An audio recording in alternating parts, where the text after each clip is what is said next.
Hey, Ann. Hey, Joe. Welcome to Primal Gallery. Thank you, sir, for having me here. Yeah. So you bring me some new work? I did, yeah. Well, I brought you a lot of stuff. Hey, you are showing or exhibiting in a number of places, right? A handful, yeah. Yeah, around the Austin area. You're my only dripping springs, though. Hey, Yeah. thank you for Thank letting me you. share your work. No, thank you. I appreciate it. You're always so flexible and wonderful and on top of it more than I am. So your customers are going to want to know about you. All right, let's I'm talk. going to ask you some questions. Okay. When did you start doing art? Well, as my mother would say, since I was 2 years old, but the stuff that I'm doing right now that you're seeing all around us has really just been in the last 5 years.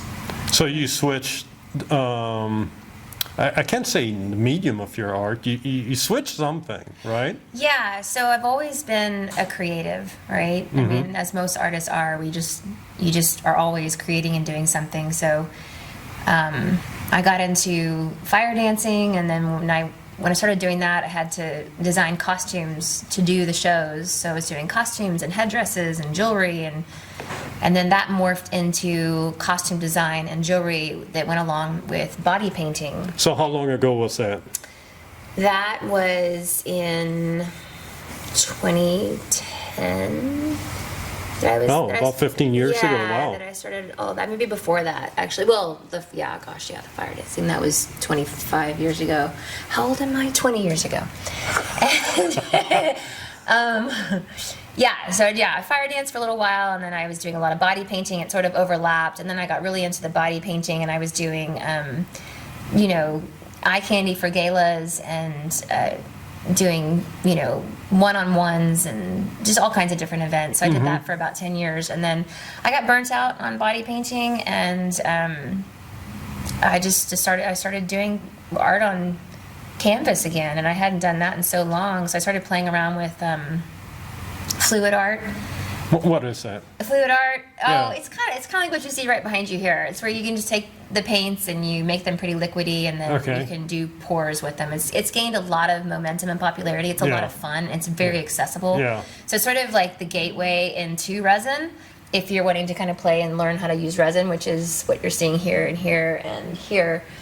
And resin's a bear. I've been Yeah. playing with it for 5 years now, and I am still learning. We went from 2 years old to 15 years ago. Yeah. What happened in between that? Oh, that was everything that I just said. It was just kind of morphed Yeah. into all of it. Yeah. Any formalized training in art? Did you do all that? No, I mean I've taken like an art class here and there, and Yeah. whatever you take like in high school. Yeah.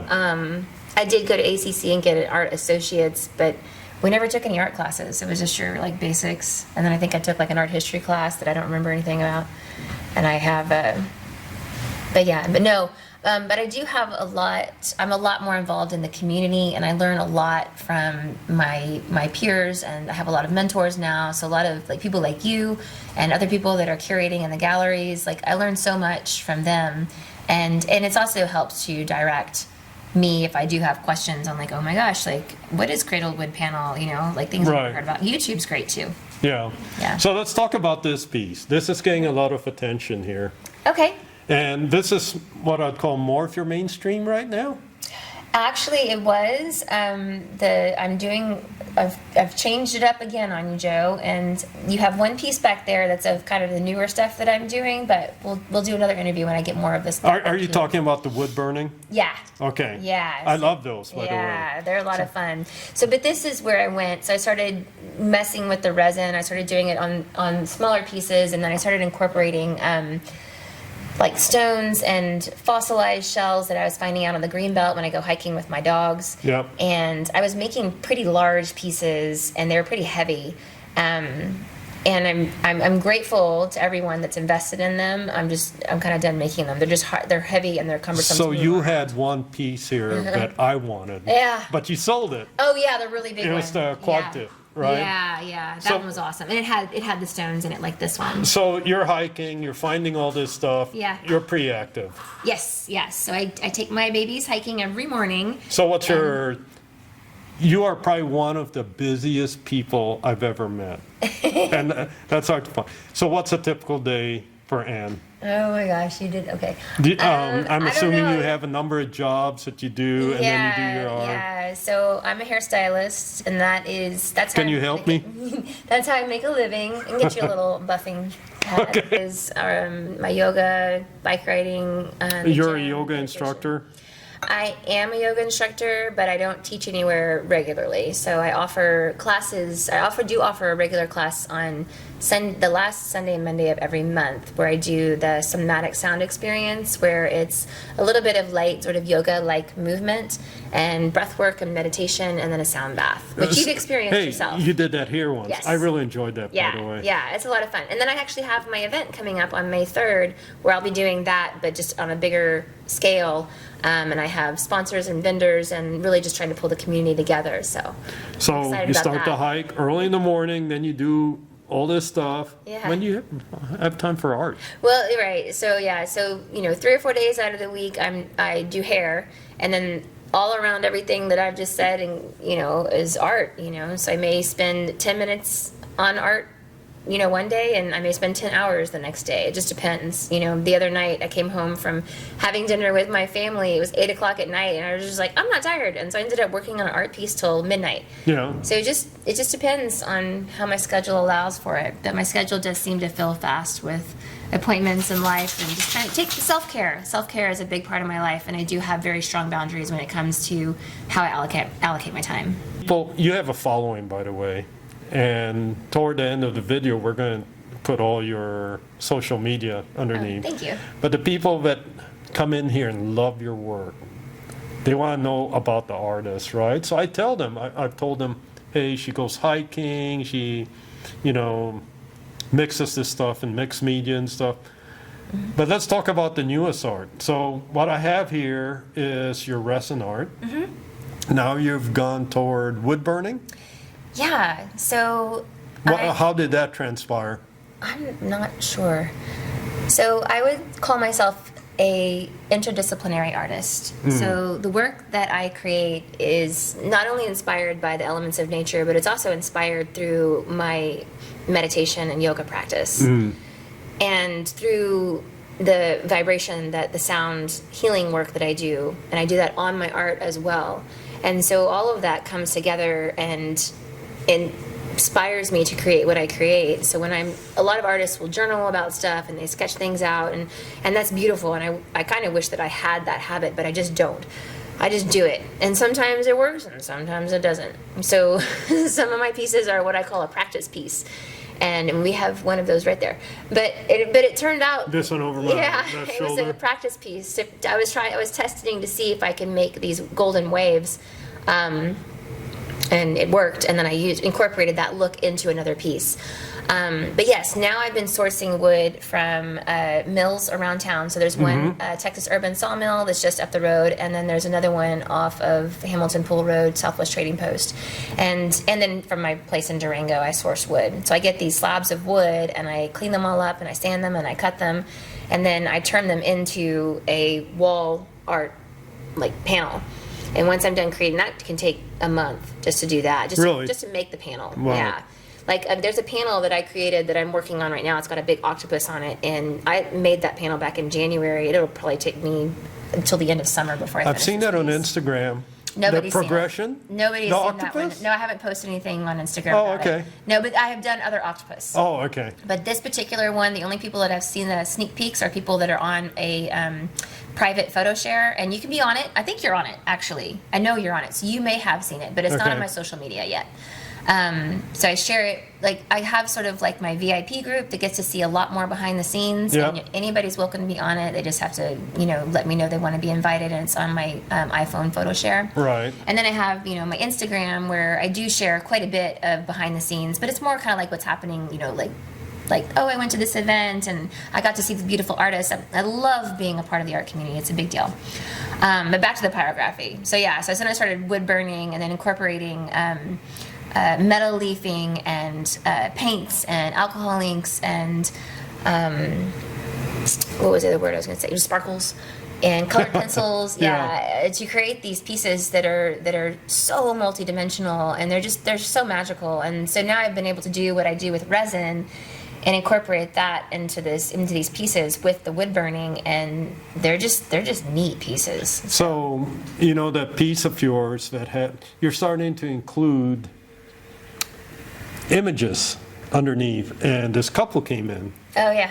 and you had, was it a witch or Cinderella or something? Oh yeah, I've done quite a bit of it, Yeah. the fairy tale Yeah, type stuff. yeah. Yeah. And they bought that for their kids' room, so that was really cool. Yeah, these are very geared towards children's rooms for sure. They're very whimsical, very magical. These are oracle cards or tarot cards that I've incorporated into the art. I don't know if the camera can see it. Yeah, but- I'll definitely include the link Yeah. in there and put the graphics. So, there's only 24 hours in a day, Ann. Yeah. Are you doing this like every day? Do you give yourself a break? I'm not very good at taking a break, although I did do that yesterday. And I think everybody that knows me really well will be very proud of me to know that I went to a friend's pool and I hung out at the pool and relaxed. It was very good. But my hiking isn't like a chore. That's very relaxing for me. It's such a beautiful way to start the day. I didn't wash my sheets today and give the dogs baths, so I was going to do it, and I didn't. I'm here right now instead. Well, people tell me I retired. You're talking about the resonant frequency on your art pieces. People tell me, Joe, you just don't know how to retire. But we have to keep active because of the business. The business of Yeah. art is difficult, right? It's fascinating. My art has sort of always, I don't want to say it's always sold itself, but the kind of art that I did up until I started creating wall art, it just sort of had its own momentum. Right. And I didn't really have to work too hard at it, and I didn't want or need it. This has become very different. I'm producing these pieces now that, these pieces I was producing pretty quickly. The work that I'm doing now takes a lot longer, and now I find this desire to share it and to be seen, and so I had to get into the art community. And when I first did it, I think it was it was really pulling at it, and I was very needy, and I went about it in the wrong way. And What does that mean? Most artists do that. We just cold call galleries, and you start pushing at people, and you don't really. How did you find out about Primal Gallery, for example? Oh, I don't know, Joe. It's been a while, right? It's been a while, yeah. You've been with me, 2 years? Oh God, at least Longer? 3 or 4. It's been a minute, because when I first started doing art, it was when I first started doing the wall art. I started cold calling galleries, and you were one of them. And I was very grateful that you were responsive to me. I would say you send out one cold call email, and or 10, you may only get one response, if you even get that. So most of the time you don't. So what I have found is there's a lot of really good books now. There used to not be a whole lot of guidance. There's a lot more guidance now. I don't know the names of the books offhand, but I'm happy to share them with you later for other artists that are trying to figure out how to navigate the art world. But one of the big things is be a part of the community. And it takes time. Yeah. It takes time. So you ask me what I do, how I spend my time. Well, I make sure to go to open exhibit openings and open houses and the events that they host, and just being a part of it and being supportive of the art community, not being this artist that's trying to push my way into the community. Look at my art, look at my art. It's like, if you're interested in my art, great. If you want it up on your walls, great, here it is. So that's good advice, because Yeah. you're going to have young and upcoming artists that are going to see this. Yeah, and like I say, there's a lot of good books now Yeah. that they can help navigate, a lot of good podcasts that I'm listening to. So learning more about the art world has really helped with how I engage in the art world. And then offering these somatic sound experiences that I do in an art gallery, Yeah. so that the yoga community, who may not necessarily be a part of the art community, would now be exposed to the art community, and vice versa. So the people that are coming into the galleries, and they say, oh, what's this somatic sound experience? What's this all about? And it's like, oh, well, this is actually how I create my art. So not only are we coming together and doing something called subtle activism, where we're all uniting our energies and our vibrations to just be the state of being that we want all of us to be here on the planet, but we're exposing ourselves to something new and Yeah. something beautiful, and it pulls the community together. And with the community's combined frequency and raising this vibration together, we just bring world peace. Now, that's a good peace. thing, yeah. From Miss So- Congeniality. World peace.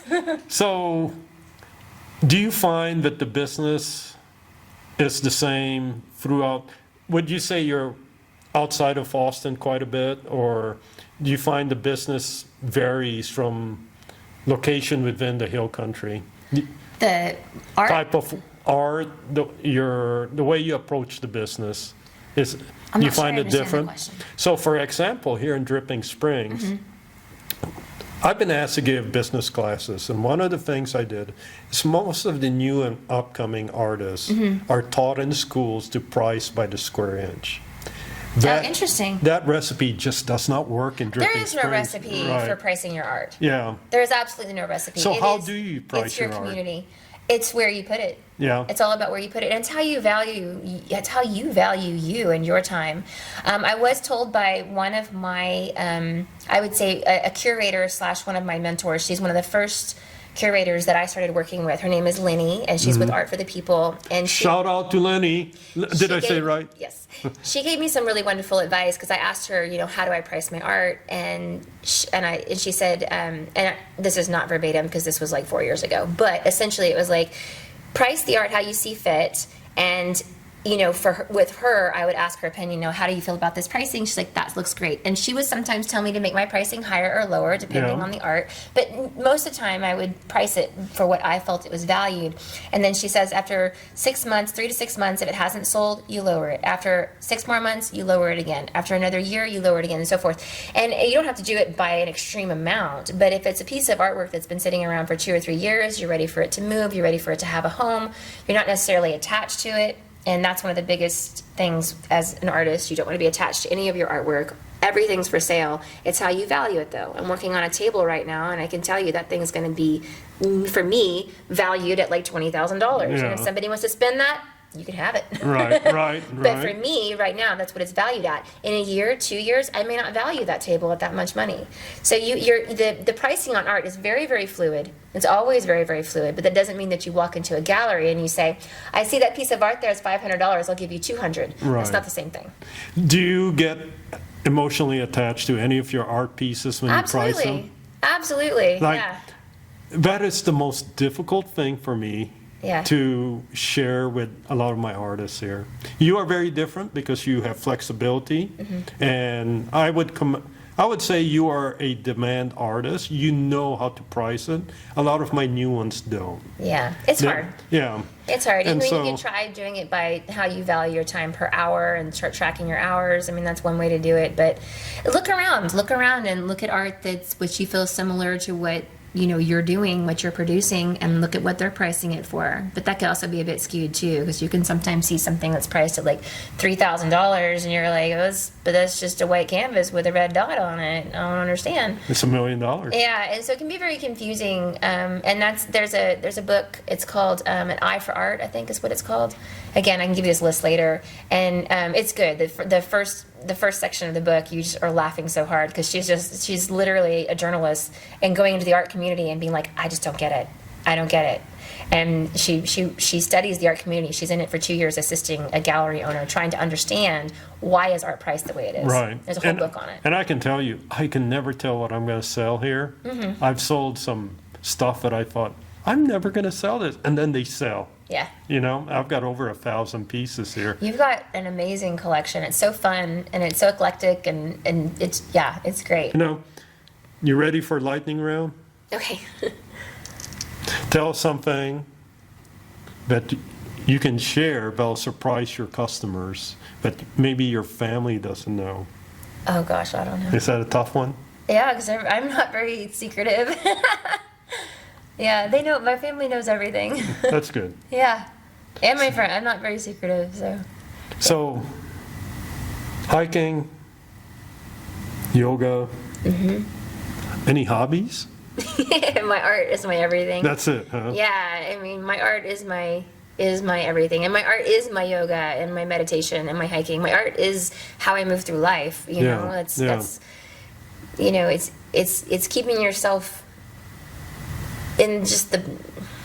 I don't know how else to say it, but I know I've said it like 3 times. It's your state of being. That is your contribution to the planet. And I want to contribute beautiful things, but I also want to keep my state of being high vibratory and beautiful and happy Yeah. and joyous. You know, it helps when you get some good sleep. That's awesome. Yeah, I try. Name a hero of yours. Shira. And Buffy. And Buffy the Vampire Slayer. Tell us more. I mean, you're talking about like superheroes, right? No. Wait. Somebody that you. Okay, well, I'm going to hear hero. You think Yeah. of that.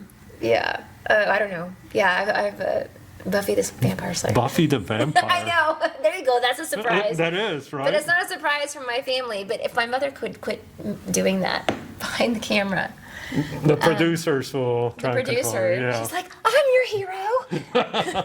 Okay. Yes, Mom, you If are they- my hero. I love you very much. If they put you in charge.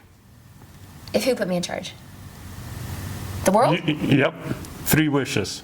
What are the 3 things you're World going to do? peace. Peace. Yeah. And then I'd get my brother to take over. That'd be my wish.